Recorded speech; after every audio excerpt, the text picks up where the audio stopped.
नमस्कार, मैं हूं मृत्युंजय कुमार झा और बजट स्पेशल में आपका स्वागत है। और आज हम बजट स्पेशल में बात करेंगे एग्रीकल्चर मार्केट की। और आज की हमारी थीम ये है कि शाइनिंग इंडिया एग्रीकल्चर के लिए क्या आइडिया। शाइनिंग इंडिया हमारी थीम है और उसमें एग्रीकल्चर के लिए इस बजट में क्या क्या आइडियाज़ हैं, क्या क्या होने की उम्मीद है और क्या क्या होना चाहिए, इसके ऊपर हम डिटेल में बात करेंगे। और बातचीत के लिए हमारे साथ मेहमानों का एक खास पैनल जुड़ा है। हमारे साथ जुड़ रहे हैं बीबी मेहता, ईडी हैं एसईए के। हमारे साथ संदीप सबरवाल हैं, सीईओ हैं एसएलसीएम के। और साथ ही हमारे साथ कार्तिक जयारमन हैं, को फाउंडर एनएमडी वेकूल फूड्स के। आप सभी का बहुत बहुत स्वागत है। और आज चूँकि बजट 1 फरवरी को पेश होना है और एग्रीकल्चर सेक्टर बहुत अहमियत रखती है बजट के लिए और डिमांड भी बहुत ज़्यादा होती है हर बार एग्रीकल्चर को लेकर, लेकिन उसमें से कितनी डिमांड पूरी होगी, कहाँ पर फोकस होगा, इसी के ऊपर हम डिटेल में बात करेंगे। तो मेरा सबसे पहला सवाल मेहता जी आपसे ओवरऑल होगा सर, कि ठीक है कि आप एडेबल इंडस्ट्री को रिप्रेजेंट करते हैं, लेकिन ओवरऑल एग्रीकल्चर सेक्टर को लेकर जो पिछले कुछ दिनों में हुआ है, जो चैलेंजेस आए हैं यूक्रेन रूस युद्ध के बाद, उसको देखते हुए आपको क्या लगता है कि इस बजट में कहाँ पर ज़्यादा फोकस होने वाला है? पहला तो ये बताओ कि जैसा इंपोर्ट है, आज हमारा इंपोर्ट डिपेंडेंस कम से कम 60% है और कम से कम 14 से 15 मिलियन टन इंपोर्ट कर रहा है। और लास्ट ईयर की जो कीमत थी 1.5 लाख करोड़ या मतलब $20 बिलियन हम स्पेंड कर रहे हैं। आज हमारा खुद का प्रोडक्शन 10 मिलियन है और 15 मिलियन हम इंपोर्ट कर रहे हैं, 14 से 15 मिलियन है। तो ये ज़रूरत है कि हमारी डिपेंडेंस ऑयल सीड पे कम करे और तो फोकस होना चाहिए गवर्नमेंट का कि ऑयल सीड कैसे हम उत्पादन बढ़ाए ताकि यहाँ के डिपेंडेंस हमारी कम हो, वो फोकस हो जाए तो गवर्नमेंट। और मैं बताऊँ, मैं 3 साल का मैं भी देख रहा था पहले आने के रास्ते में, 2020-21 बजट में भी मैडम फाइनेंस मिनिस्टर ने बताया था कि it's a decade, with in 1 decade will be the self sufficient edible oil. फिर 2021-22 का बजट आया, 21-22 का, तो उसमें हम उम्मीद करते थे कि national mission on edible oil का अनाउंसमेंट हो जाएगा। कुछ नहीं हुआ, कोई अनाउंसमेंट नहीं हुआ। उसके बाद में लास्ट ईयर का जो था, सभी फिर से मिनिस्टर, ऑनरेबल मिनिस्टर ने बताया था पार्लियामेंट में बजट में, मैं एक पढ़ता हूँ, comprehensive scheme to increase the domestic production of oil seed to reduce the dependence on edible oils. मगर उसके बाद में भी हम उसकी ना सर, पाम मिशन तो उसकी तो पूरी जो एडिबल ऑयल की जो स्कीम आनी थी पूरी, अच्छा। वो पूरी नहीं, खाली पाम ऑयल पे कोई 9,000 करोड़ का अनाउंसमेंट किया है 5 साल के लिए। हम चाहते हैं कि ये साल गवर्नमेंट फोकस करे ऑयल सीड पे, कैसे करके ऑयल सीड का उत्पादन बढ़े और हमारी डिपेंडेंसी कम है। ठीक है, तो आप कह रहे हैं कि ऑयल सीड के ऊपर बजट में फोकस बढ़ना चाहिए ताकि इंपोर्ट जो हम एडिबल ऑयल का बड़े पैमाने पर करते हैं, जो हमारा कंजम्पशन है उसका 60% से ज़्यादा हमें इंपोर्ट करना पड़ता है। तो आप कह रहे हैं कि इंपोर्ट पर डिपेंडेंसी, निर्भरता कम करने के लिए ज़रूरी है कि ऑयल सीड के मिशन पर फोकस किया जाए। ये एक बात हो गई। अब सबरवाल जी, मैं आपसे जानना चाहता हूँ सर, चूँकि आप बहुत बड़ा चेन है आपका एग्री वेयर हाउसिंग का और डिमांड सप्लाई पर आपकी बारीक नज़र रहती है फूड ग्रेन की। अब आप देखिए कि सरकार ने फ्री राशन की जो स्कीम लॉन्च की है, उसमें बहुत बड़ी मात्रा में अनाज की खपत होगी जाएगी। आप जरा बताइए कि ताज़ा हालात अभी हैं क्या, क्योंकि गेहूं को लेकर बार बार चिंता जाहिर की जा रही थी, हालांकि अभी हमारे पास स्टॉक पर्याप्त है। आप जरा बताएं कि इस वक्त जो सिचुएशन है फूड ग्रेन का देश में, उसको देखते हुए इस बजट में क्या एड्रेस किया जाना चाहिए? तो मृत्युंजय जी, अगर आप एग्रीकल्चर देखें तो पहले मैं आपको मैक्रो इंपॉर्टेंस बताता हूँ from an Indian climate perspective. 19.9% India का जीडीपी एग्रीकल्चर से आता है। 60% इंडियन पॉपुलेशन एग्रीकल्चर पर डिपेंडेंट है। तो इसका आप समझिए कि एग्रीकल्चर का कितना वास्ट कैनवस है। अब आपका क्वेश्चन मैं एड्रेस करता हूँ इस लाइन में। अगर आप देखते हैं तो advance estimate of wheat crop जो आज ही आया है, वो आया है कि अगले साल इंडिया में बम्पर प्रोडक्शन होने की अनुभव है कि 112 मिलियन टन, जो कि पिछले साल 107 मिलियन टन था।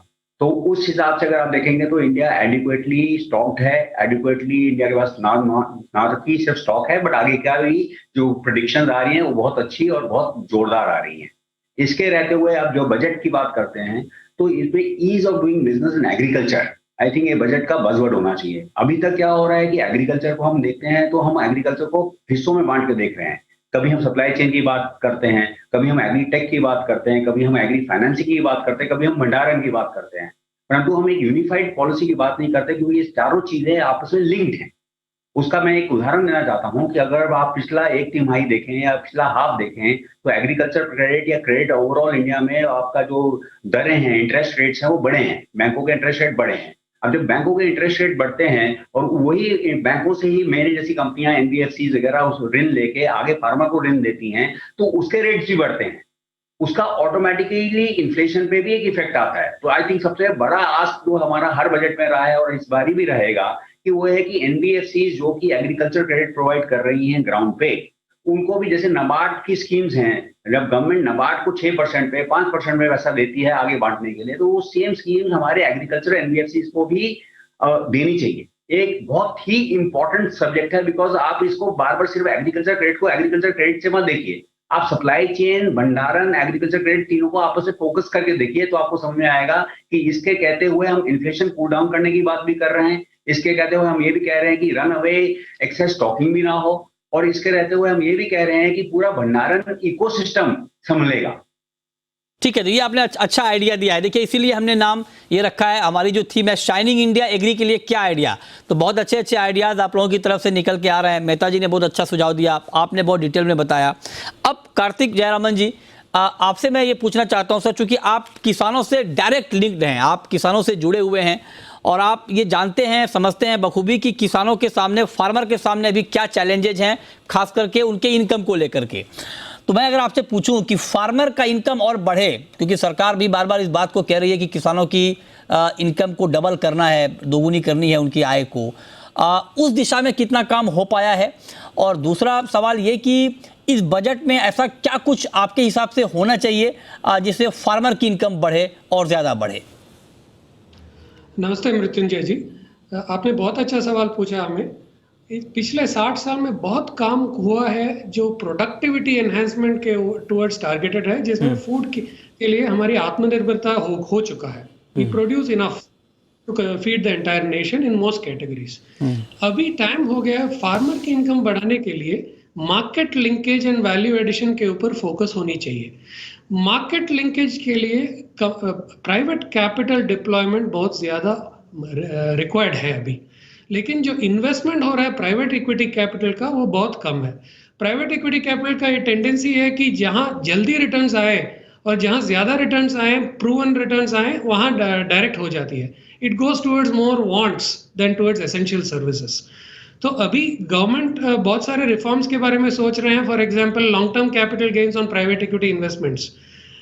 It is time for government to put the thumb on the scale.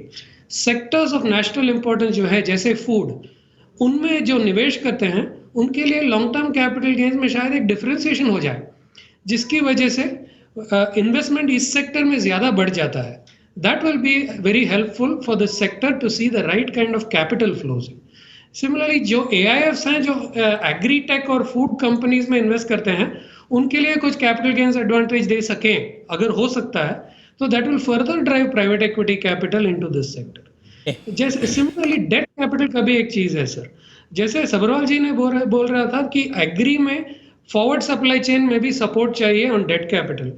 मेरे ख्याल में से अभी टाइम हो गया है फूड को एक प्रायोरिटी सेक्टर डिक्लेयर करने का। फूड सिक्योरिटी सबके माइंड के ऊपर है अभी। फूड को एक प्रायोरिटी सेक्टर डिक्लेयर करके प्रायोरिटी सेक्टर लेंडिंग के अंदर लेके आ सकते हैं, तो food storage, food processing, market linkage companies, सबको बेनिफिट मिल जाएगा। जैसे PLI हो चुका है अभी, that is a very good scheme, but इससे ऊपर वाइड स्प्रेड बेनिफिट हो सकता है if this can be declared a priority sector. ये सेक्टर्स ऑफ नेशनल इंपॉर्टेंस जो फोकस कर सकते हैं। राइट सर, ये बहुत अच्छे आइडियाज़ हैं और देखते हैं कि इसके ऊपर किस तरह से फोकस होता है। लेकिन मेहता जी, अब मैं आपसे एक सवाल ये पूछता हूँ सर, चूँकि आप एडेबल इंडस्ट्री को बहुत लंबे वक्त से कवर कर रहे हैं, देख रहे हैं, जान रहे हैं, समझ रहे हैं। आप जरा हमें ये बताइए कि ड्यूटी को लेकर इस बजट में क्या होना चाहिए। मैं डायरेक्ट क्वेश्चन आपसे पूछ रहा हूँ, क्योंकि अभी हाल ही में आप देखिए कि TRQ के तहत जो रिफाइंड सोया तेल का इंपोर्ट होता है उसको रोका गया। मतलब 1 अप्रैल से अब ड्यूटी फ्री इंपोर्ट नहीं होगा, राइट? सनफ्लावर का होता रहेगा अभी। तो इस बजट में ड्यूटी को लेकर आपकी डिमांड क्या है, क्या उम्मीद है? देखिए, पहला भी थोड़ा बैकग्राउंड दूं कि अगर किसान को आपको सही दाम देना है तो आपको प्राइस मेंटेन करनी पड़ेगी। पहले 80-90 रुपया किलो वाला जो तेल हम खाते थे, अभी 110-125 के रेंज में है। तो ही किसान को सही दाम मिलेगा। और किसान को सही दाम मिलने के लिए आपको जहाँ ज़रूरत पड़े तभी इंपोर्ट पे ड्यूटी लगाने पड़ेगी। इफ़ यू रिमेंबर 1992 में 90% ड्यूटी थी, तो तभी प्रोडक्शन 12 मिलियन से 22 मिलियन तक पहुंचा था। और अभी जीरो ड्यूटी है, तो 5.5% ड्यूटी में किसान को सही दाम नहीं मिलेगा तो फिर से वो वापस हो जाएगा। तो हमारा 2-3 डिमांड है खास तौर पे। एक तो या तो रिफाइंड ऑयल आप रिस्ट्रिक्ट कर दीजिए, या तो रिफाइंड और क्रूड में ड्यूटी डिफरेंस बढ़ा दीजिए, जो अभी 8.25% है 15% कर दीजिए। दूसरा है कि ओवरऑल ड्यूटी बढ़ाइए, ओवरऑल ड्यूटी बढ़नी चाहिए ताकि translate into better price to the farmer. एक तो वो एक ड्यूटी के एंगल से मैं बोल रहा हूँ। दूसरा जो TRQ सनफ्लावर का भी जो बाकी है, सोयाबीन का तो पहले अप्रैल से निकाल दिया है, सनफ्लावर का भी निकालने की जरूरत है, क्योंकि इट्स नो पर्पस। तो इससे बेहतर है कि हम वो निकाल दे, तो ताकि यहाँ कल्टीवेशन का सोयाबीन बजट में निकलेगा क्या सर? लग रहा है आपको बजट में निकल जाएगा TRQ सनफ्लावर से? हमारी तो उम्मीद, हम तो उम्मीद तो करेंगे। नहीं, उम्मीद तो आप बहुत कुछ कर रहे हैं, लेकिन मतलब क्योंकि आपको उम्मीद के साथ साथ ये नहीं मैं फाइनेंस मिनिस्टर नहीं है, तो इसके लिए मैं ये तो नहीं बोल सकता हूँ, पर हमारा रिप्रेजेंट तो करना ही जरूरी है। आप इंडस्ट्री के फाइनेंस मिनिस्टर ही हैं, मतलब आप उम्मीद तो अपनी जगह, आपको ये पता भी होगा क्या होने वाला है क्या नहीं होने वाला है। ये जरा बताइए सर, खबर बताइए।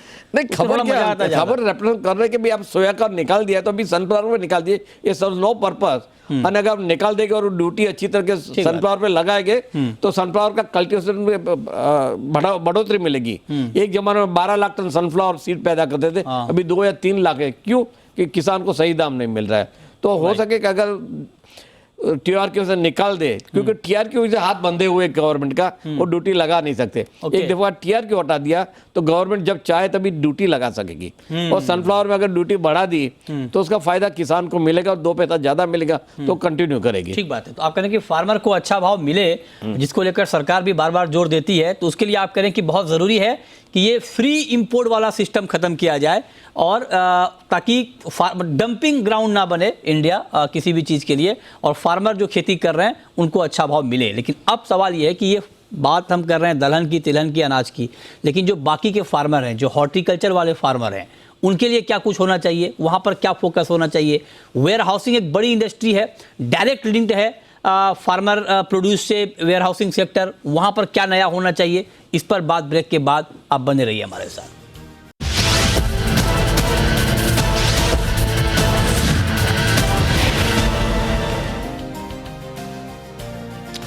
ब्रेक के बाद भी हमारा खास शो जारी है। हमारे साथ तीनों खास मेहमान बने हुए हैं आपको डिटेल में बताने के लिए कि इस बार एग्रीकल्चर सेक्टर में कहां पर फोकस होना चाहिए, क्या ज़रूरत इस वक्त एग्रीकल्चर सेक्टर की, किसानों की है। अब जरा संदीप जी, आप हमें ये बताएं सर, चूँकि आप वेयर हाउसिंग सेक्टर को बहुत ठीक तरीके से समझते हैं, इस वक्त वेयर हाउसिंग सेक्टर के सामने क्या चैलेंजेस हैं, उसको किस तरह से एड्रेस इस बजट में किया जाना चाहिए? तो मित्र जी, वेयर हाउसिंग सेक्टर में पहले से ही 2 चैलेंज हैं। एक चैलेंज तो है परसेप्शन का, जो चैलेंज आजकल वेयर हाउसिंग इंडस्ट्री ने काफी हद तक पीछे छोड़ दिया। वो चैलेंज क्या था कि आज से 7 साल पहले, 8 साल पहले हम बोलते थे कि वेयर हाउसिंग इंफ्रास्ट्रक्चर की कमी है, इसलिए वेयर हाउसिंग नहीं हो पाता। अब जो लेटेस्ट आंकड़े सामने आते हैं वो बोलते हैं कि इंडिया के पास एडिक्वेट वेयर हाउसिंग स्पेस है। एक्चुअली ये प्रॉब्लम कभी थी नहीं। वेयर हाउसिंग का सबसे बड़ा चैलेंज क्या है कि warehousing individually profitable business नहीं है। ROI उसमें इंडिविजुअली इतना ज्यादा नहीं है। जैसे मेरे एक को पैनलिस्ट ने बोला कि यहाँ पे वेंचर कैपिटल और प्राइवेट इक्विटी कैपिटल का पैसा आएगा, तो यहाँ पे पैसा आएगा कैसे, जबकि फूड कंपनी वर्ल्ड ओवर 6 से 7% ROI पे काम करती हैं और वेयर हाउसिंग सेक्टर में 3 से 4% ROI है। तो बेसिकली आपका कहने का मतलब ये हो रहा है कि अगर वेयर हाउसिंग सेक्टर को प्रॉफिटेबल बनाना है तो उसके जो पाए हैं, जैसे कि क्रेडिट, चीपर क्रेडिट अवेलेबिलिटी, दूसरा कि जैसे GST की रैशनलाइजेशन की बातें कर रहे हैं, हम पिछले 4 बजट से मांग रहे हैं कि अगर आप वेयर हाउसिंग देखें तो वेयर हाउसिंग हम लोग जो भी बड़ी वेयर हाउसिंग कंपनीज हैं वो सारे वेयर हाउसिंग उनके अपने तो होते नहीं, वो वेयर हाउसिंग लीज पे लेती है। जब वो लीज पे लेती हैं तो उनके ऊपर 18% कमर्शियल लीज का GST लगता है, और वेयर हाउसिंग से जो सर्विसेज वो देते हैं एग्रीकल्चर में, उसमें GST की एप्लीकेबिलिटी नहीं है। तो अगर आप देखेंगे तो क्रॉप के ऊपर बर्डन है वो क्या आ रहा है कि वेयर हाउसिंग में 70% कॉस्ट लीज रेंटल का है, तो 70% कॉस्ट के ऊपर 18% GST जो लग रहा है, उसका मतलब है डायरेक्ट 12% इन्फ्लेशन स्टॉक हो रही है जस्ट बिकॉज ऑफ एक छोटा सा लॉ।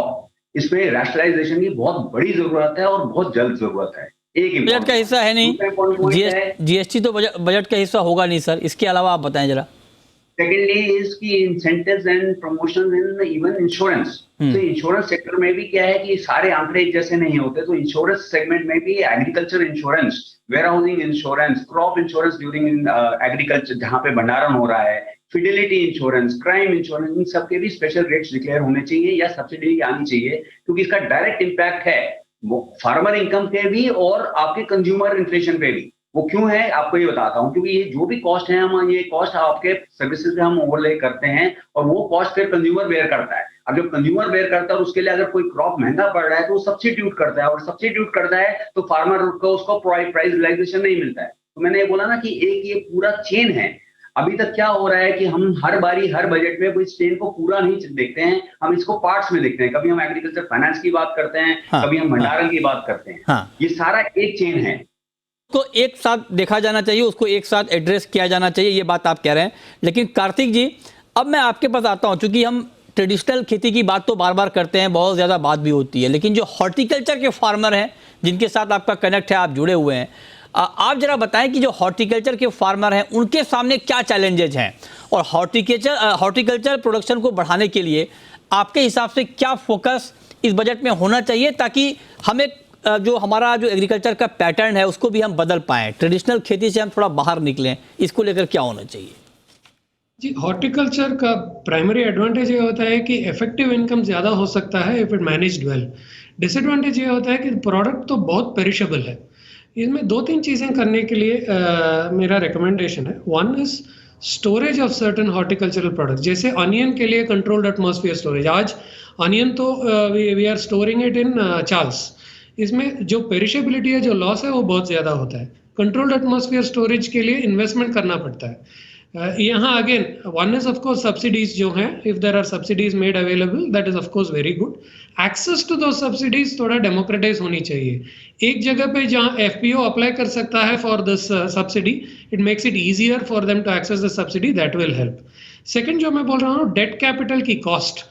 अगर फूड को प्रायोरिटी सेक्टर डिक्लेयर किए तो ये सब चीजें जो है, storage of the product, value addition on the product, जैसे ड्राइड ऑनियन फ्लेक्स बनाना, ये सब इंडस्ट्रीज शुरू होने के लिए एक इंसेंटिव हो जाएगा।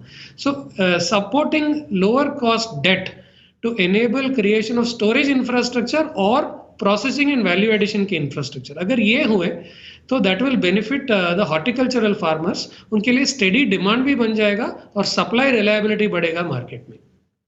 ठीक बात है, ये महत्वपूर्ण सुझाव है। लेकिन अब एक जो बड़ा मुद्दा मेहता जी वो है, क्योंकि आप देखिए कि यूक्रेन और रूस के युद्ध के बाद इस बात की ज़रूरत बहुत तेज़ी से महसूस की गई कि बफर नॉर्म्स आपके बेहतर होने चाहिए। क्योंकि आप देखिए कि जब क्राइसिस हुआ, जब इंडोनेशिया ने पाम के एक्सपोर्ट को बैन कर दिया, तो बड़ा तहलका मच गया पूरी दुनिया में कि अब क्या होगा ऑयल का। तो उसको लेकर के बफर का नॉर्म्स, मतलब हमारे पास पर्याप्त स्टॉक हो किसी भी कमोडिटी का, ताकि इमरजेंसी में हम उसकी सप्लाई बढ़ा पाएँ। हालांकि हमारे यहाँ अनाज को लेकर तो बहुत कोई दिक्कत होती नहीं है, कभी पर्याप्त बफर नॉर्म्स होते हैं। इसके अलावा बफर को लेकर और क्या होना चाहिए? देखिए, एडिबल ऑयल में भी बफर स्टॉक करना चाहिए। आज चाइना भी बफर स्टॉक करता है। जब भी प्राइस नीचे गिर रही है तो फार्मर को सपोर्ट करने के लिए आप बफर बाई करके बफर कर लीजिए, और जब भी प्राइस काफ़ी ऊपर चली जाती है तभी आप रिलीज कीजिए कंज्यूमर के हित में, तो प्राइस स्टेबलाइज हो जाती है। आज शुगर में भी है बफर स्टॉक किया जाता है, तो क्यों नहीं एडिबल ऑयल में, या तो इनफॉर्म एडिबल ऑयल वो भी कर सकते हैं। सरकार कितना खरीदेगी सर? गेहूं भी खरीदेगी, चावल भी खरीदेगी, कहाँ रखेगी? कहाँ रखने की जगह नहीं होती। तो फ्यूचर में बाय करे, फ्यूचर में बाय करे। फ्यूचर तो है नहीं, कहाँ बाय करे? नहीं तो वो खोलना पड़ेगा ना, फ्यूचर में बाय करके वो कर सकते हैं ना, विदाउट होल्डिंग फ्यूचर में बाय करके रखिए आप, तो वो भी एक वाया मीडिया तो निकालना ही पड़ेगा। और अगर आपको प्राइस को स्टेबलाइज करना है, किसान को सही दाम देना है, कंज्यूमर को सही दाम पे अपना मिल रहा है, तो आपको प्राइस स्टेबलाइज करने की जरूरी है। साथ में ड्यूटी में भी बदलाव करना जरूरी है, time to time. When the price काफी ऊपर चली है तो ड्यूटी कम कीजिए, प्राइस काफी नीचे चल जाए तो ड्यूटी बढ़ाइए, so that price get stabilize and बहुत कंज्यूमर एंड और ये अपने किसान कंफर्टेबल रहे। अच्छा, ठीक है। तो आप कह रहे हैं कि बफर नॉर्म्स बढ़ाने चाहिए, और खास करके आप कह रहे हैं कि तिलहन में भी बड़े पैमाने पर खरीद होनी चाहिए। अब सर हम कार्यक्रम के आखिरी दौर में हैं, 30 सेकंड का वक्त है आप तीनों के पास। हम रैपिड फायर राउंड कर रहे हैं, आप ये मानकर चलें 30 सेकंड में। सवरवाल जी, मैं अगर आपसे पूछूं कि एक ऐसी कोई बात जो आपको लगता है कि इस बजट में हो जाएगा एग्रीकल्चर को लेकर, वो जरा बताइए सर। मेरे ख्याल से इस बजट में एग्रीकल्चर क्रेडिट को बहुत बड़ा एम्फेसिस मिलेगा एंड लोअर ऋण जो आपका जो ऋण अवेलेबिलिटी है टू एनबीएफसी एक्सेट्रा, ये जरूर एड्रेस करेगी गवर्नमेंट, जैसे नाबार्ड के लिए कर रही है, बाकी ये पूरे सेक्टर के लिए ओपन कर देगी एट चीपर क्रेडिट रेट्स। आपके हिसाब से क्या होने वाला है बजट में, एक कोई पॉइंट आप बताना चाहेंगे जो आपको लगता है हो जाएगा?